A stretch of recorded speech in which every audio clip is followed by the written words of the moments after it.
Midva sva prišla v predelavo papirja. A sva na pravem mestu? Ja, tako je. V tej stavbi predelujemo papir in ravno takšen papir, kot ste ga video prinesla. Časopise, revije in podobne stvari. Kje se pa mi pravzaprav zdaj nahajamo? To je pa skladišče starega papirja. Sem tovornjaki pripeljajo star papir, nekaj, kot vidite, tukaj zadnji so obale povezane, nekaj je v razsutem stanju, ker tako, da se raztrese. A ljudje lepo zbirajo papir? Najbolj pomembno je to, da papir odlagamo na mesta, ki so namenjena odlaganju papirja. To so te ekološki otoki, recimo, zabojniki. Zato, ker če papir pomešamo z ostalimi smetmi, se lahko tako onesnaži, da potem tega papirja ne moramo več uporabiti za reciklažo. A se mi da to v redu prinesla? Ja, poglejmo, sprav časopisi, revije, to je papir, ki ga pri nas lahko predelamo. Recimo, ne moramo predelati kartonskih škatel, ker imamo pač drugačno tehnologijo in to je dejansko papir, ki ga mi potrebujemo. A najin papir gre zdaj tukaj gor?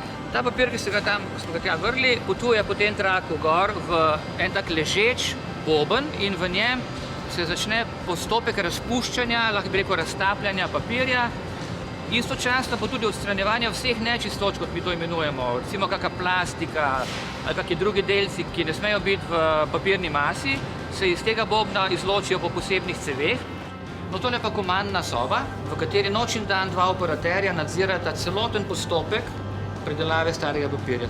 V spodnjem delu, ko smo bili prej, smo videli tisti razpuščevalni boben, kjer poteka proces razpuščanja papirja in odstranjevanja vseh trdih delcev.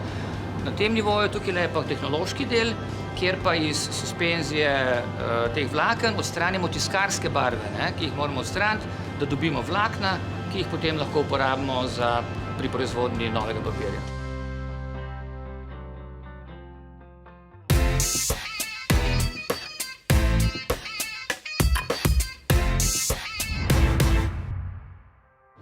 Koliko kilogramov papirja pa na leto predelate? Na leto predelamo približno 200 tisoč ton papirja. Zdaj, če malo, bom rekel, bolj poenostavim, na dan približno od 600 do 650 ton. A iz enega kilograma starega papirja lahko dobimo 1 kilogram novega papirja? Pravzaprav ne moramo, iz 1 kila papirja ne moramo dobiti vseeno kilo novega papirja, ker, ko sem rekel, neke snovi odstranimo iz starega papirja, da dobimo vlakna, potem pa mi še dodamo vedno sveže vlakna. Namreč papir lahko recikliramo tako nekje 5 do 7 krat. Potem so pa vlakna že preveč razdrobljena, prekratka in ne bi mogli več papirja iz tega narediti. To meni zgleda bolj kot ajdovi žganci. Samo da iz teh ajdovih žgancov, če bi tako rekel, ne nastanejo mišice, ampak papir.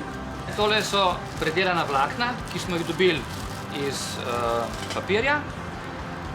To potem še malo razredčimo, da je bolj redka tekočina in gre potem to na papirne stroje.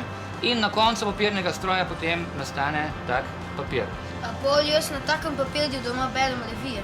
Ja, pravzaprav iz takega in podobnih, ki jih tudi drugi proizvajalci delajo. To je zdaj zadnja faza proizvodnje. A zdaj to pridejo iskat tovornjaki? Ja, to smo sedaj v skladišču gotovih proizvodov. Kot vidite, je polno zavitih zvitkov. Zaviti so v tako ovojnino, ki preprečuje, da bi se kaj poškodovali, da bi vlaga kaj poškodovala. A to zdaj gre direktno v trgovino ali gre vmes še v tiskarno? Direktno v trgovine ne gre, ker takih zvitkov mi direktno ne prodajamo trgovinam. Gre pa v razna skladišča, ki jih imajo recimo izdajatelji, taki, ki tiskajo recimo časopise ali pa kakšne revije in potem direktno iz zvitkov natisnejo to dnevno časopisje.